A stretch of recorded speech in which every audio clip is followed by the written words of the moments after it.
What am I looking for in a guy? That's a really good question. A 50-year-old woman's dating pool is really more of a puddle anyway. My husband and I were getting divorced. We separated about 2 years prior to his death. Clearly, I have been checking out the dating scene. And this is the weirdest thing ever, is that COVID has been weirdly good for a 50-plus something woman to date. So what happens with COVID? Well, you can't go to parties and you can't do social gatherings, but you know what you can do? Online dating. Things go kind of slowly. You have to meet in a restaurant outside. If you trust each other, first, obviously, it's like, did you get tested? You know, are you isolating?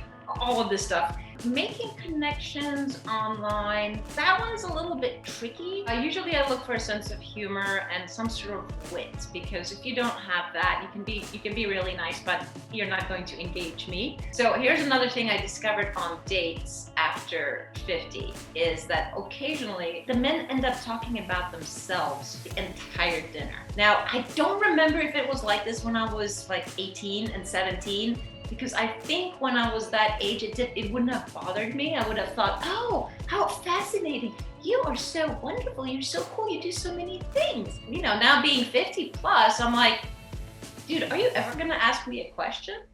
I was married to a man more than 20 years my senior. And when I first started looking around, I thought, I only like older men. I've only always liked older men. There's a certain confidence that comes with age, with maturity for both women and men, rather than the enthusiasm of youth. I've had a few young ones contact me, and it's been fun. Right now, I'm sort of dating in all age categories, except for anything that approaches my son's age. No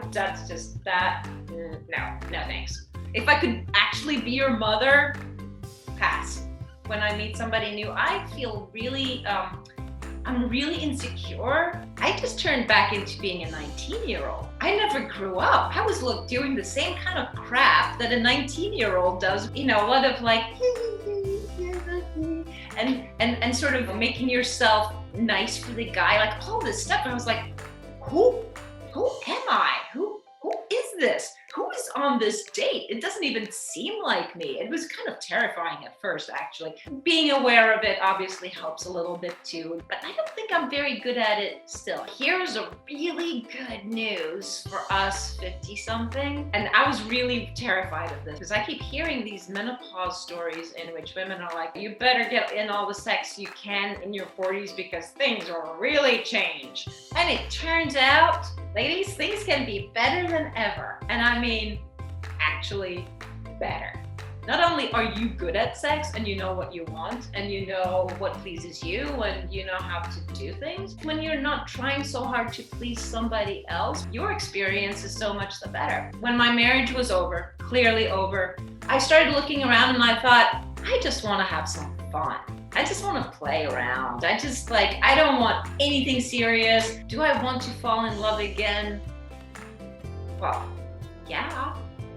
I mean, who doesn't? I've been in a relationship my entire life, and I really enjoy going through life with somebody else. Once you figure out that you trust this guy and you trust him enough to go to dinner with him, then you already put your life in his hands, then maybe you have a winner.